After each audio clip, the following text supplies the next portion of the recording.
All right, and I don't know where Esther is. Is Esther here? I'm here. Well, come on, join us, Esther. You're part of the bunch Okay, here I'll join the today. group up here. Good. Well, welcome everybody. The Sunday afternoon with programs happen usually in conjunction with the exhibits that we have. And this is a very special one that we have today in conjunction with the music festival. So we have a few things on display, photographs and memorabilia, etc. And we are very delighted to have Marcia Lauder with us today, and I'm going to ask Esther Cope to introduce her. Great, So, wonderful. there Thank you you very go. much, Judy. And Mayor would like if the mic is on. No, Marcia, stand close to Marcia. Stand no, close no, to it's fine. Marcia. I got it all. Here, We're actually, fine. why don't we No, put you know- Marcia here? Yeah, yeah. I'll stand next to Marcia here and introduce her. How's that? Excitement. We love That's- excitement. Perfect. That's wonderful. Well, Perfect. perfect. Oh, Well, yeah. thank you all for coming. And I wanted to give you, we're really pleased to have Marcia to speak with you about Tales of the Festival, because she's been involved with the Mendocino Music Festival from the very beginning. So let me tell you a little else about Marcia. She was raised in the Pacific Northwest and credits her initial passion for classical music to the time she spent playing in the Portland Junior Symphony as a student. She studied with many notable teachers and has had private students of her own since she was 12 years old. Got that? Private students since she was 12 years old. Marcia started very early. Marcia especially loves the variety of experiences she has had through playing the violin. She's played in backup orchestras for Smokey Robinson, Judy Collins, Johnny Mathis, and once performed in a chamber group for a birthday party at the Francis Ford Coppola farmhouse. She won a seat in the Santa Rosa Symphony in 1978 and has been making the lengthy journey back and forth ever since. Because you live down in Wallala. Oh, Wallala, right. She is concertmaster of the Symphony of the Redwoods and has been associate concertmaster for the Mendocino Music Festival for these entire 30 years. So we have the expert here. With the chamber group Sonatina, is that correct? Sonatina, Marcia plays for weddings and special events all over the country. She hosts a weekly radio program on contemporary classic music on KZYX and has published a book that she hopes will be helpful to brides traveling to the area to get married in Mendocino. And that is Your Mendocino Wedding. You might pass that on to younger friends that you might have. Marcia, please, thank you very much. Well, thank you very much for coming. I'm delighted that all of you want to know about the history of the music festival. And, you know, I see so many faces that have been involved in the festival from the very beginning, too. So I hope that you'll also contribute your ideas and comments as we go along. I was sort of thinking that in honor of this lovely heritage house that we would sort of pretend we were in our jammies around the fireplace and having a little conversation before dark and telling stories or something like that. So let's go. So in the beginning was a garish yellow and black tent, striped like old-fashioned prison suits. And it looked enough like a circus tent that small private planes would circle overhead while we were having our afternoon rehearsals because they thought they were going to see the clowns and the elephants any minute. This was in 1987. And when there was a fire or an accident, the piercing siren from the firehouse would go off in the middle of whatever was going on. And I actually thought we were through with that, but that happened last Saturday, too, a week ago yesterday, when during the wonderful Bach concert that Jeff Nuttall was giving, the siren went off, and I hadn't heard that in years. So it must have been something really serious, because I don't think that's happened for a while, but it used to happen all the time, and you could be in the middle of anything and it would go off, and that was kind of a problem, day or night. Let's see. That's one of the reasons that we changed the schedule this year, was because those tent walls don't stop any of the sounds from outside.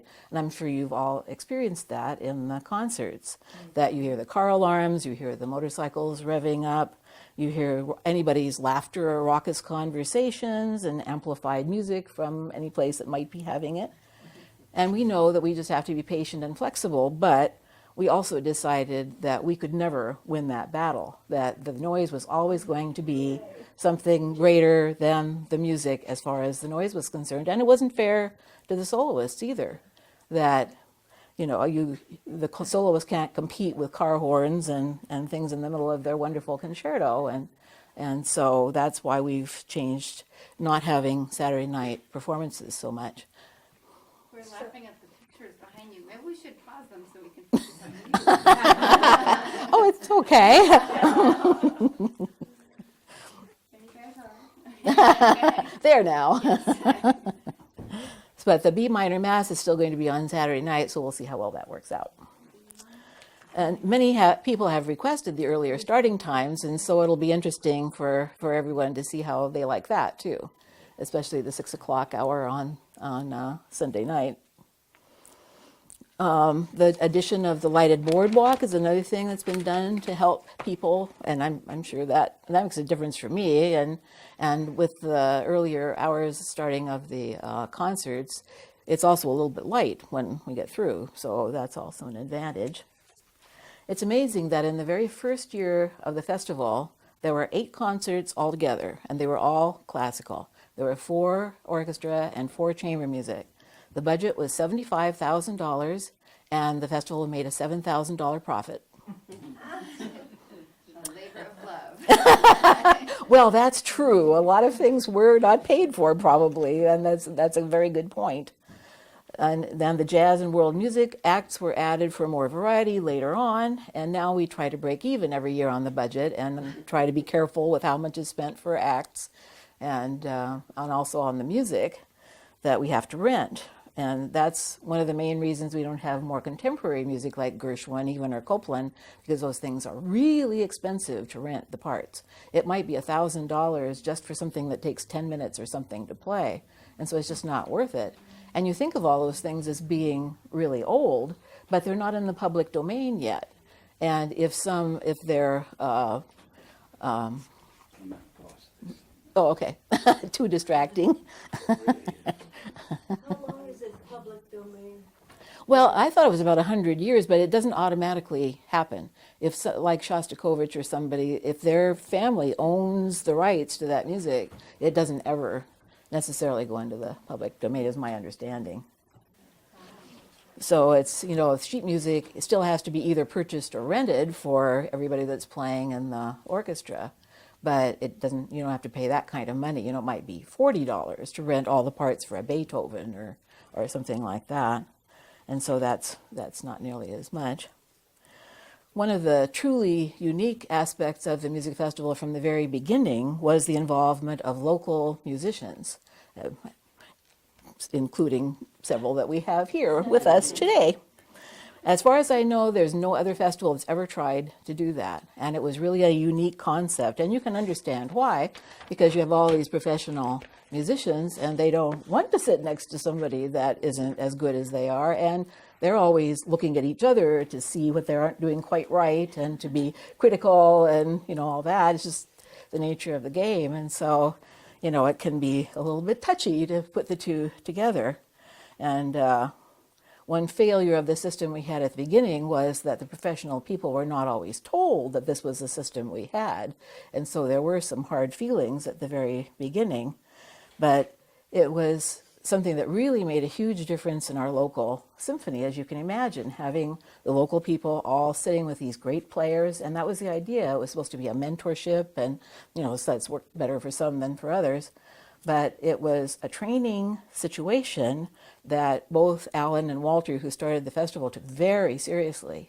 And I'll go into that a little bit later about the start of the festival itself, but that was an important thing. And, it's too bad really that the people in the orchestra haven't been kept aware of that, because it was an important thing, and it's continued for, this entire 30 years to some extent. And Alan is just really a treasure of a conductor because he has a magical ability to put together an orchestra with a ragtag group and on a moment's notice and with whatever the forces are at hand. And you see that in the Symphony of the Redwoods, for every single concert. And most of you go to those too, I think. There are various stories floating around about how the festival did start. Walter Green wrote a book of his own, and so he has one version, and then there's another version that appeared in the paper, and it's just, but I'll tell you what I know.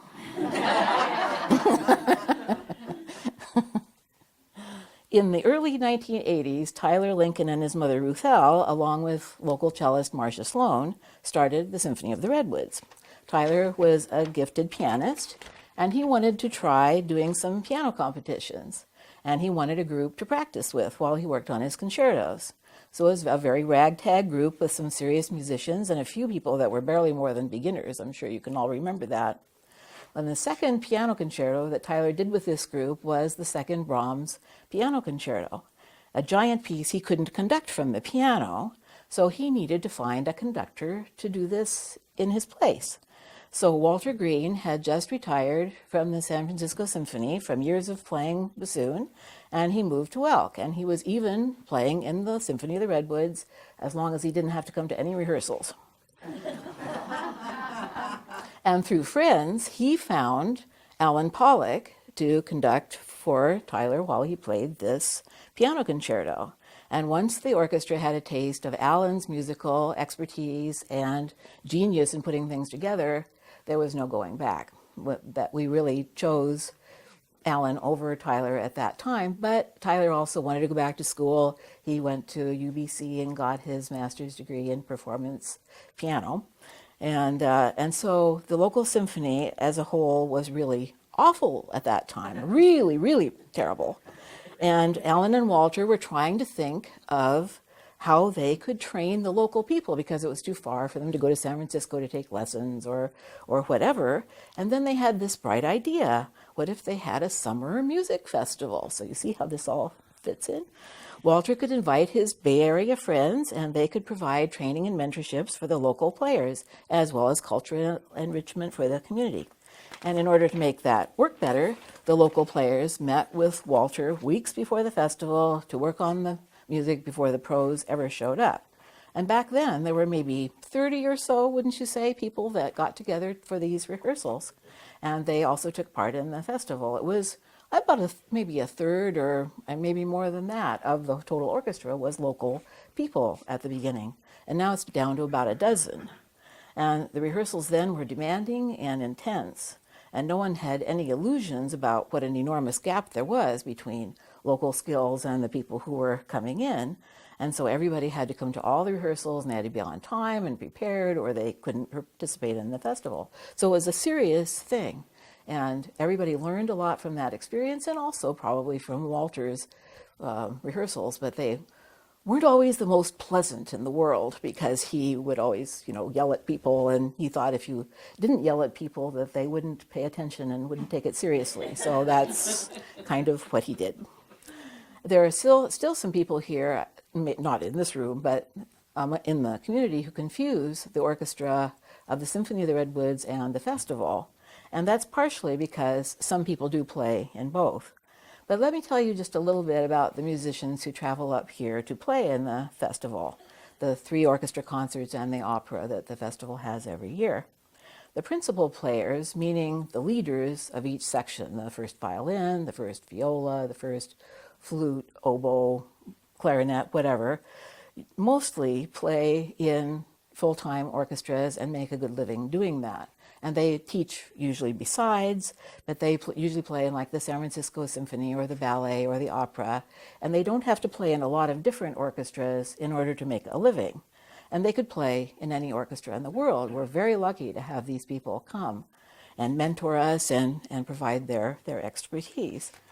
And then there are also the section people. So you have the first violinist, but then you have all these other people back in the section. And those people are mostly professional musicians too, but they work in a variety of part-time orchestras and make their living doing that. And there's a charming video that was shown on KQED a few years back called the Freeway Philharmonic, and that's what everybody knows it as. Is, you know, people will say to each other, "Oh yeah, I do the Freeway Philharmonic gig," you know, or whatever, and that means that they audition for Marin, Fresno, Modesto, Santa Rosa, Santa Cruz, and then they have to juggle the schedules of playing in all those things to patch together a full-time living. So they spend a lot of time on the road, and it's a very complex process to be able to figure out what you can be in and yet not lose the job somewhere else. And so sometimes they have to accept jobs that they wouldn't prefer just because they have to do a certain number in that orchestra or they won't retain their tenure. So it can be kind of a tricky thing, but it's a video that's worth seeing if you ever get a chance to see it. I happen to have a copy. And the musicians who come to play in our festival are very dedicated and devoted, and they tend to be the same ones just about every year, which is very helpful, even though they all lose money by coming here to play.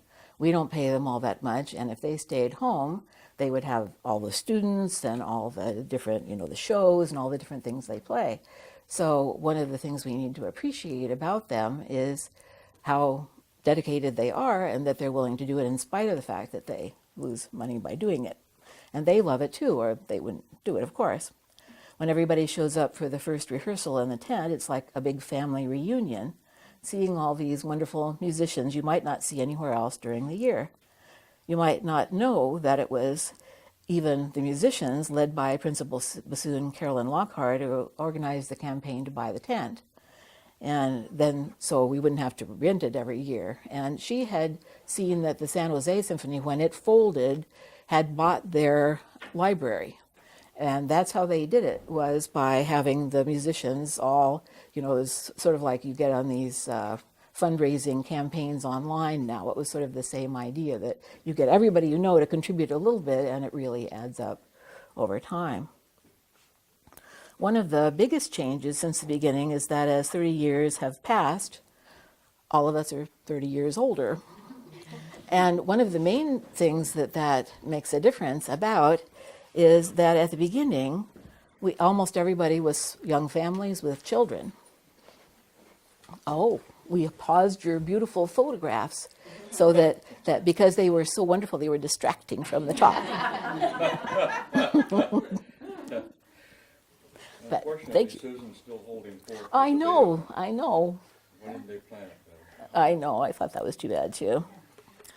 But you can imagine what the housing nightmare was like at the time. You know, one musician might bring 4 children and the babysitter and the dog and the spouse, and you know, it was just a ton of people to have to put around everywhere. And that really isn't true now. It's really a big change over the years, that almost everybody now is either a grandparent or at the beginning, not so many in between, and almost nobody has little kids.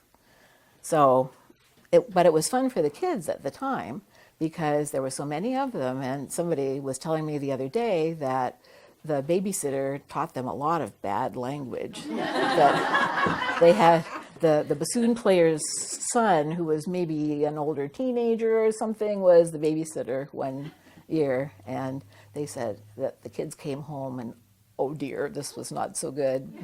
But they really got to know each other over the years because it kept happening year after year, and the local people had kids too, and it was, you know, it was very festive and fun. And some of the kids who have grown up continue to come back. I hear people telling me about it all the time. They're like Mark Naishloss, that his kids always want to come here, and if they have their own transportation now, they come up with their friends. It was just a very different scene. Even the Emerging Artists program, which you may be aware of, you know, the students who come to study here and play chamber music and also play in the orchestra, are older now than they used to be, because there were problems at the beginning with kids that were just too young. You know, they couldn't drive, they didn't have cars, they couldn't all be put together in one place. You know, there wasn't enough privacy, they were used to being supervised, they needed to be provided for, their meals and all that, and not just let free in town and left to starve to death. And so a lot of things about that program have changed over the years too, and it's much better organized now.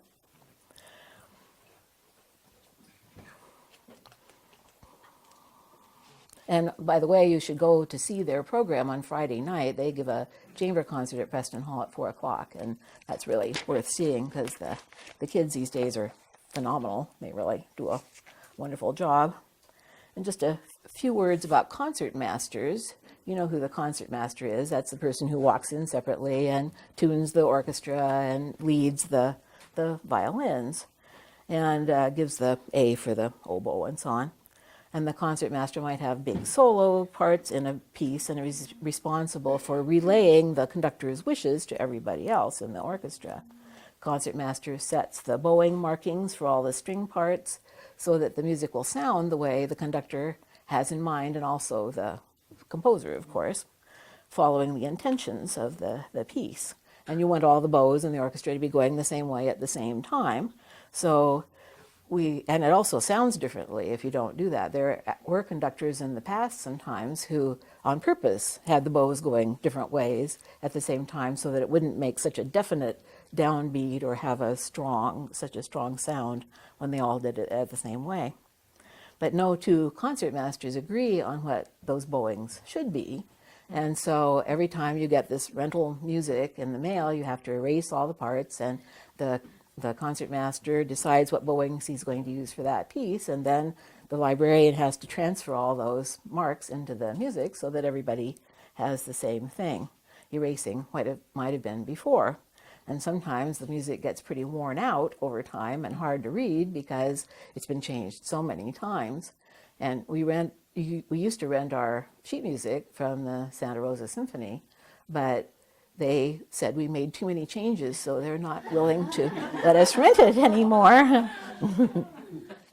I think we've had 6 different concertmasters since the festival started, and the ones you might remember the best are Jeremy Constant, Dan Smiley, and now Roy Milan. They're all great players and wonderful, gracious leaders with wonderful musical ideas, and I always get to sit next to whoever it is, which is a great treat for me, because I learn a lot from them too, and they all have such a gracious manner of relaying all these things that they have to teach everybody, and they take it very seriously. You know, they care about how it's done and whether it's done one way or another. And so that's sometimes a learning experience if you're not used to that. We have had some weird experiences in the tent over the years too. It's not like a stable building, and it's much more vulnerable to attack from both the weather and the people that might be coming through. If it's a windy day, being in the tent can feel like being in a huge sailing ship. The doors flap and the poles all creak, and the whole thing almost seems to breathe with you. It isn't as bad now with different flooring materials, but it used to be that there was so much dust that the piano soloists were reluctant to perform, and at the very least they'd have to wipe off the keys before they played on them. Some musicians have reluctantly had to stop coming because they had so many allergies from the dust that was created, or from molds and things too, and they're not used to the environment of the country so much, and which is too bad. And we've had some strange people in the tent too. You might remember the year that one guy came up during a concert through the middle of the hall and picked up the wood chips from the floor and threw them at the violinists that were performing on stage. It's quite a few years ago now, and so you might not have seen that, but it was kind of startling at the time. And one time somebody else tried to cut the supporting ropes that were holding up the tent, and so now they're very careful about security and making sure that things like that can't happen, because you just can't predict what somebody might decide to do. And it's also hard to make everything work consistently in the tent. One time Jeremy Constant was playing his violin concerto, and all the lights went out in the whole place. You remember that? I think he was to the slow movement by then, and he could have done the whole thing, probably standing there in the dark, but the orchestra couldn't read the music, and the audience was in the dark too, and so they had to, I don't think it was out for very long, but, it's just, you just never know what's going to happen, really. Unfortunately, nobody's ever been hurt. We had a piano collapse on the stage in an early day. They were putting up a party, and I guess they just got too much weight on it or something, but they weren't always as careful then about how things were constructed. And one time the risers for the choir fell too, and so that's been something that everybody's had to pay attention to. So does anybody? Tune the piano frequently? Yes, but I don't know if it's any more frequently than anywhere else, because they have a piano tuner hired every year, and that person comes and does it. But they have to do that everywhere, and when it's moved, for sure, then you have to tune it right away. But I don't know that. I mean, the thing that usually makes things out of tune the most is if the temperature changes a great deal, and that might be true if the piano is in the hall overnight. So, and I guess it is. So maybe it does have to be tuned more often. I haven't heard that, but it's a big job because they have all these, they have the piano series as well as the concertos and the chamber music. So it's a big job to keep all those pianos going. I wonder what memories any of you might have that you'd like to share that you might have thought of while we were going through all this. Do any of you have any? I remember Thing? they had an earthquake one year. Oh, really? I don't remember during the that. performance. Well, maybe you don't notice as much on the stage as you would in the audience and the light. As long as the stage doesn't fall down. Yeah, it was a small one, but being true Californians, most of us just sat there and wrote it out, and then they went on with the music. It was pretty exciting, though. But you could really feel it then. Oh, yeah. Huh. Yeah. Yeah, I don't remember I that knew at it was all. something different other than just a downbeat of some kind. All right. Have very many of you housed people, musicians in your homes? This isn't a past, this is about to happen. I'm housing a musician who's leaving, and there's a young bass player coming up to take his place. And on Saturday night, his wife and child wants to come up. You're talking about 3.5. I can't have them at my house, so we're looking for Saturday night for a bass player, his wife, and a 3.5-year-old. Anybody in this room? Any takers, do let me know. Thought I'd mention it since you were talking about young families and musicians. Probably 6 years ago, maybe a little longer, it actually rained noticeably during a performance. Oh, wow. So I don't know if it I didn't happened get that on the record. prior to that, but we were sitting there during the performance, and maybe it was a half inch to an inch of rain in July. And the billows in the tent, this was pre us owning the tent, Yeah. and the billows were filling up. Of the Oh, my water, you could gosh. see it, sort of. Huh. And Matt Rowland was handling it then, and I don't know what he did at halftime or during the break, but somebody did something to create a successful evening without them causing a problem. Wow. Because you were worried about it dumping on them. Well, we didn't know what would happen. It's not like the tent's gonna fall down, but we could get wet. Hi, I'm Susan Jewell. I'm also a classical music DJ on KZYX. And I remember the first year we were broadcasting, and it was still in the old tent, and it was all dust and sawdust, and our unit was just on a table, and we put the ISDN machine on the floor underneath the table. And my engineer set it up, and he plugged it in, and he thought it was fine, so we went off to the bar. And I was down there, and I suddenly realized that we weren't bonded to the station.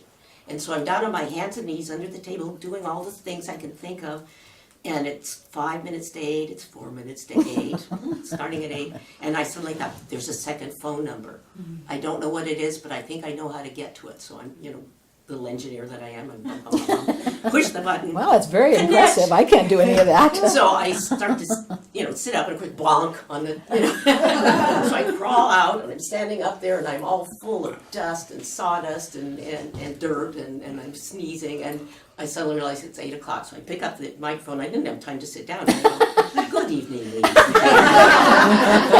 Wow, So, that's yeah. real professionalism Well, do there. you remember the time when, the first night, when they forgot that all the people would be leaving the tent at the same time, and they didn't light it? And so they were, Dick Coleman and a lot of people were going up and down the street, borrowing extension cords and lights. So you had fancy lights from people's front rooms, and then of course working lights, and so you had this little, it was so funny to walk out and go, what? But it worked. Nobody tripped, but yeah. I heard that the opening concert was so windy that they were worried that the tent was gonna blow away. Yeah. And we had the same experience during the Bach this year. The wind was really flapping. You could hear Oh, yeah, that's the right. new flags were really. That's really nice. When did KZYX stop broadcasting? Well, actually, the festival asked us to not do it because people were staying home and listening. Well, the quality Yeah, wasn't buying very tickets. good. And the quality wasn't good. And they didn't always get, I think in the big band, you couldn't hear what anybody said. That you could hear the music, but not anything that was said to the audience. Oh, speaking of saying, when one year they were doing two pieces and they switched them at the last minute. So the first half was suddenly in, and I'm on the air. I'm saying, okay, we're going to start, and they suddenly said, we're doing the different one now. Okay. Well, we're going to listen to Beethoven now, and he's quite a revolutionary. 12 minutes I had to just, and I'm making it up, so I'm going, not making it up, sorry. I don't, but I haven't just been studying a lot, and so I could, and apparently the station got all these phone calls later saying, that's great, you should do that all the time. We loved hearing all the background, so, yeah. Yeah, you just have to improvise. Yeah. I think the festival has grown in lots of areas, and one area is the quality of the tent. The first number of years, it was just the dirt floor, and gopher holes. And Gophers. yeah, and for many years, I was house manager and best known as the person that rang the bell to get people back in. One year, Mother Skunk went down the aisle, followed by Oh my goodness. So cute. And there used to be more birds. I noticed I don't see any birds inside the tent anymore. Oh, and yeah. even at rehearsals, there were always a couple little house sparrows or something. I don't know how you guys got the birds out of the tent. But Yeah, my mother came with me one year to the festival, and she wasn't really much of a music fan, and what she remembered the most was Matt Rowland going up and down on the ladder. It was, she just couldn't believe it. He didn't even touch the rungs. He could just go up and down so fast, and it was so high, and she thought that was very impressive. I wanted to tell you a little bit about the Players Committee. Every year during the festival, we have a suggestion box that's put backstage so that the musicians can put their suggestions into it, which is very helpful for the comfort and safety of the musicians and sometimes for the audience too. And it's a rotating membership with people that come every year for the festival.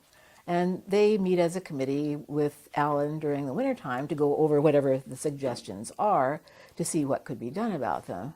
And it's made a lot of difference for a lot of things, like the porta potty at Preston Hall was one of their ideas. And I don't know why we didn't think of that earlier, because the church has always had a problem with water, and you have all these people that are going to want to use the bathroom. I mean, that's just really not very, very practical. And the people and the players in the orchestra are all in Local 6, the musicians union, and so they're used to having certain standards for things too, and the way things are done, and just the procedures and so on. What kind of temperatures are acceptable to play under, and what you can do with video recordings and not do, because people are sometimes concerned that if you're recording a rehearsal, that might not be their best performance, and if that's something that's going on YouTube or being used for something that's more lengthy, then that might damage somebody's reputation. And the union has all sorts of rules about things like that, and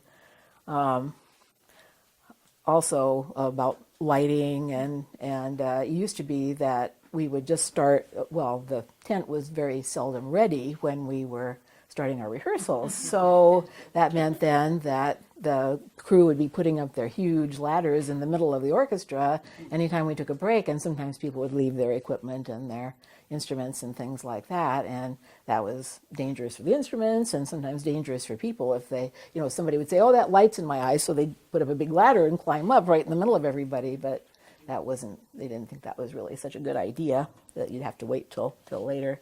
And once in a while in the rehearsals, you see people with like ball caps or something because the light's in their eyes and they're trying to shield their eyes from the light. And the festival, of course, is not a union organization, and we don't want to be bound by rules, but still a lot of them are good ideas, and it's just helpful to know what they are and to correct the problems that everybody notices. So it's helpful to have these little lists of things every year. And it's not an adversarial group.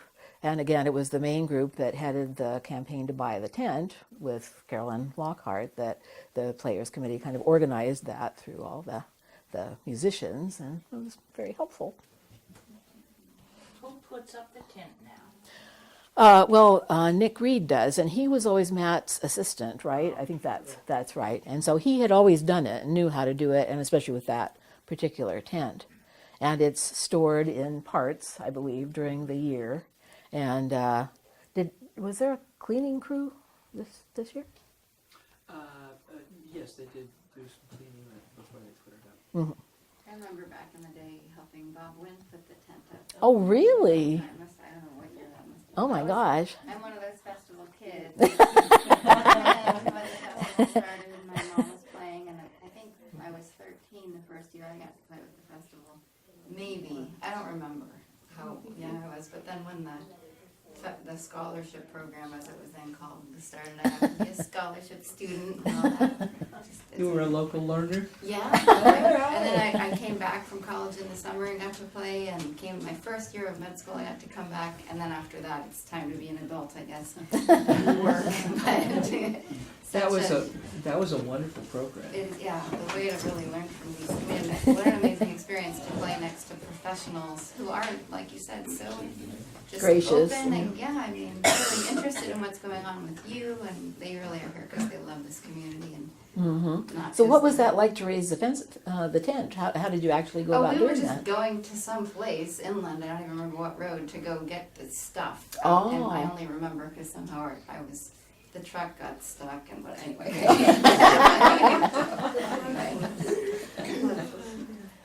Huh. There was that one year that they got fresh bark or fresh, it was something out of the forest, and when you walked into the tent, it smelled just like Christmas. Oh, right. Yeah, they used bark on the floor. Yeah. I know. Yeah, they did. What experiences have people had with housing the musicians? Anything in particular? Well, I had the Del Rey quartet, and I was putting up Oh, the wow. but they all came and rehearsed in my front room. That was pretty cool. At first, I said, "Can I just hide somewhere and listen?" And they were a little uncertain, but then I obviously was out of their way, and so they finally said, "Oh, sure." So we ended up being friends. Oh, well, that's great. Still go down to see them. Did they send you CDs to play on them? No, I don't get the freebies. Oh, no freebies. I've housed a couple of harpists. Oh, really? One Wow. for 1 week, and then she left, and the next one came and took her place. But it was wonderful because they would, practice in their bedroom, and it was like living in heaven.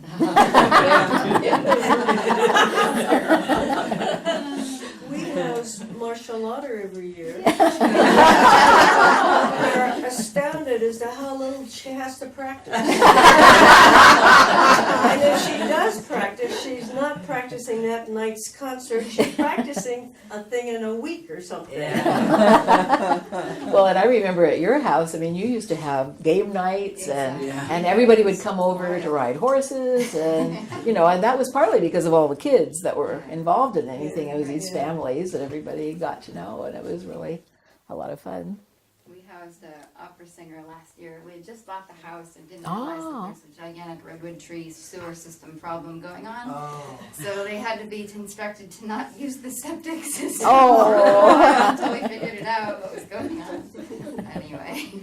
Well, Annie, you had kind of a funny experience with your opera person too. Well, I had this young opera singer show up 2 years ago, and I live up Little Lake Road, and they had told her that, my house was in walking distance, but it's barely within walking distance. And she had high heels and no coat, and I remember saying to her, did you know where you were coming? She said, no, she was just interested in the music. So I was driving her back and forth and gave her a coat, but but it was fun that year. They all all the opera singers came up to my house and had a little sort of impromptu party at my house. They had a video of their performance, and they all came to my house, and that was really, it's fun to have the whole group there. And, Yeah. I once put up a percussionist, and he was in our back room, and when a tree fell, and we heard the sound starting to go crash, and then we heard the scream. So we run down, Valerie, are you all right? And he's shaking like that. It's like a foot away from his window. Oh, and Jerry and I wow. go, oh look, more firewood. He did not. That was not his point of view.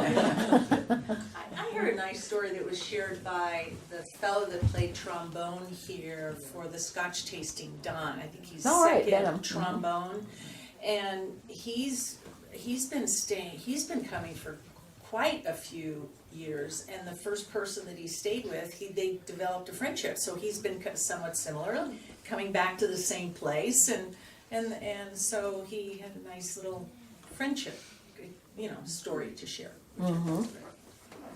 Yeah, and quite a few people have bought houses on Little Lake Road, and it's gotten to be, so it's almost an artist's community, that you can go up and down, and all these different, Mindy and Marcia and Marion and Dawn and all these people live along that road, and it's been really kind of fun. We would put people on our horses, and we put musicians and musicians' wives, Mark Neslot's wife, who hadn't ridden for decades, and their kids. But there is one, do you know the Soul Quartet? No. Yeah. Oh, well, There was a viola Soar, player with maybe? a Soul Quartet who had never been on a horse ever, and we put him on, and we told him what to do, and he rode off. The horse totally believed him. It was a miracle. It wasn't here. It wasn't there. Yeah. Was that But after he the was concert? good. He knew what to do with his body. Yeah, it's amazing. Huh. Well, it's funny that not all festivals have the same orchestra every year. I mean, not even close. Some of them get a different conductor every year, and they bring their orchestras with them. And so, obviously, that's a whole different kind of experience. You don't get this kind of continuity or friendship or feeling like you're coming home in some way.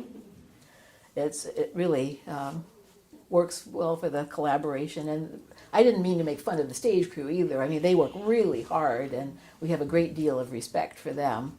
And just because strange things have sometimes happened, I mean, they're really careful not to let those things happen now. And everything's been learned over the years.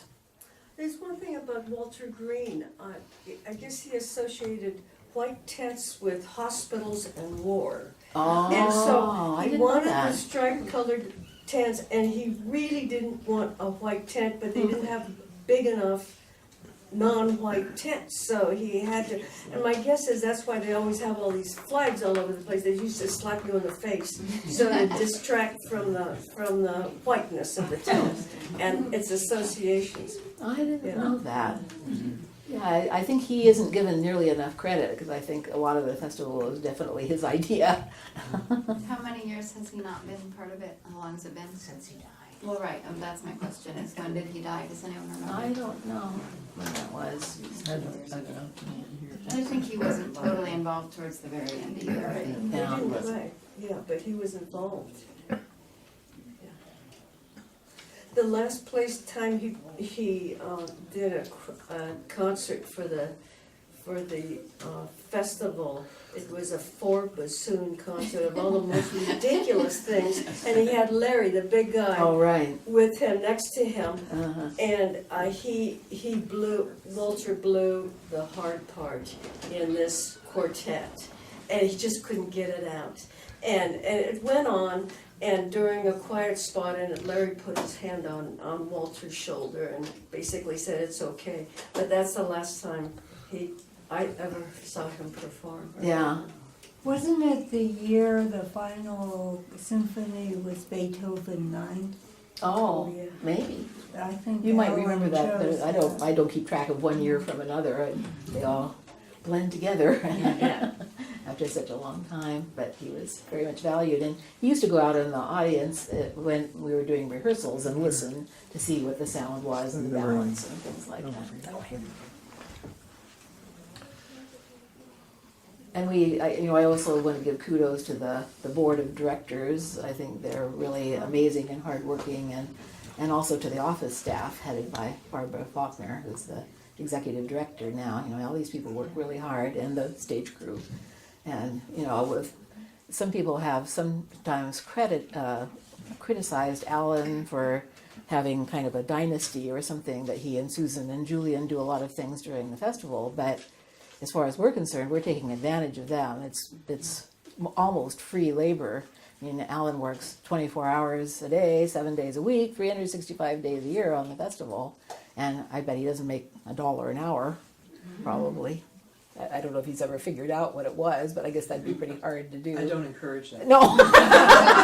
Nancy's the treasurer, so and Jim used to be the treasurer. So. Well, he used to contribute his own composition to every Oh, that's year, true. right? Yeah, and that was Imagine fun. if we had to pay for that too.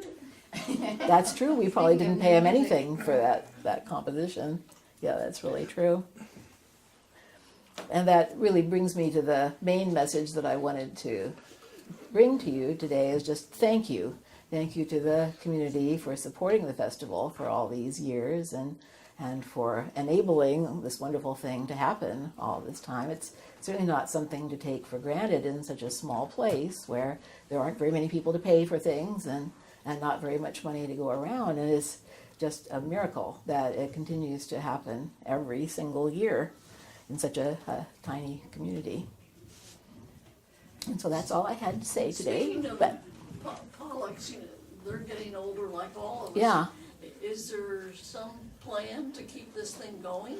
Well, I think the plan is to keep it going, and that's a little bit different than what you're asking. But we all sort of think that it's not going to be very difficult to find a conductor who's willing to come up and do it. Somebody who's good, somebody who's recommended, and that it wouldn't be all that expensive either. What you couldn't replace is Alan's dedication year round, and it would take a lot of different people doing a lot of different jobs to take that position over. But I think that's probably fair, don't you think, Nancy? Mm-hmm. Yeah. I listened, it just said no input signal power will be turned off. Were there things being displayed there? Well, Yeah, we there were were pictures. playing pictures, but it got distracting. It might be fun to see it again. Oh, well, we missed it, we snuck in. Right, I know. One of the things, the Mendocino Community Library has a section where they identify local authors and where films were made here. And we now have a large music section, and it would be lovely if we had something like you're giving us now, a history of the music festival and photos that could be checked out by the community. So it's a thought. Need to write a book. If you write the book, it'll be the way you say it. Marcia, I have a question just for you. You mentioned that you've been seated next to the concertmaster since the very beginning. Mm-hmm. How did you get to that position at Well, that see, point? that was part of the Symphony of the Redwoods mentorship program. That I was the concertmaster of the Symphony of the Redwoods, so I got to sit next to the concertmaster of the festival. And that worked, Eric Van Dyke, clarinet, he always got to play second clarinet next to the principal clarinet, and that's how that started off. But, I always sort of get tickled about these different concertmasters who take themselves so seriously, because I always think, well, I'm still going to be here when you're gone. At least for a while. We don't know how long this continues, but Marcia, how do you determine where anybody sits in a section? well, Are it's there hard. tryouts every year? There are no auditions, and it's all. I mean, in a regular orchestra, the thing to know about that is that people audition for a certain seat. And so that's where they sit, and it doesn't have anything to do with whether they're better or worse than somebody behind or in front of them. It's that seat became available, and so that's the one they auditioned for. And so it's not flexible.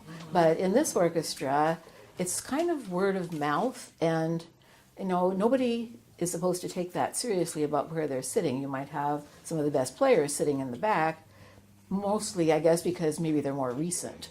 That the people who have done it the longest and that are the best known kind of tend to sit in the front, and the people who are more recent tend to sit in the back. And who decides where the emerging artists sit?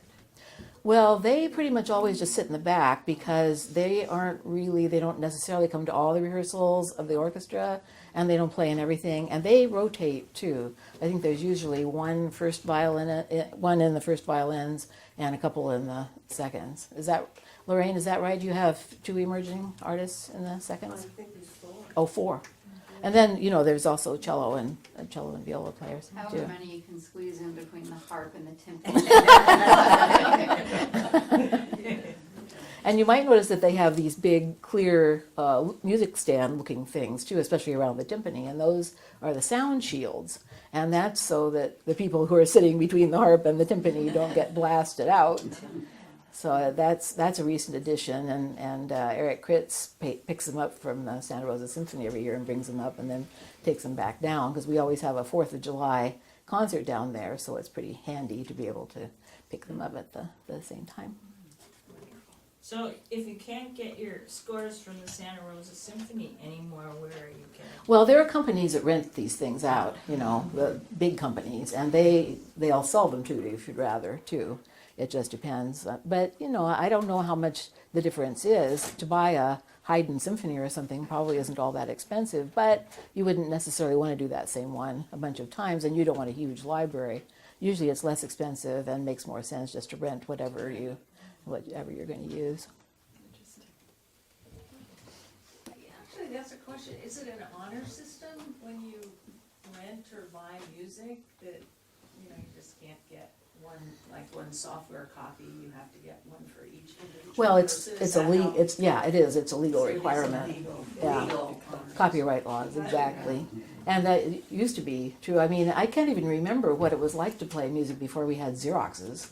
Yeah. I mean, think about that. I mean, I can remember in the junior symphony they mentioned about me at the beginning that we would have composers come and bring their new music for our junior symphony to play. And it would be these pieces of cardboard scotch taped together and, with things scribbled and very hard to read. And, things have changed so much since then. So now you can Sibelius the whole thing, and change the key or whatever, and it can be easy to read. The funny thing is that they don't bother to do that very often. So like you have the huge parts for the Nutcracker Ballet that are kind of illegible, have lots of mistakes, and you have all these different notes with different numbers of ledger lines, and the notes are all flat across. So once you've done it a few times, you know the music, but it isn't at all easy to read. And the suite that's played all the time, in orchestras, has been put into regular manuscript, but the original manuscript is still for everything else, and nobody has any incentive to do that because it would cost them a lot of money to redo those parts, and they have the rights to it, and so everybody has to rent it the way it is, and everybody just deals with that. But it's kind of funny. Well, thank you, Marsh. That was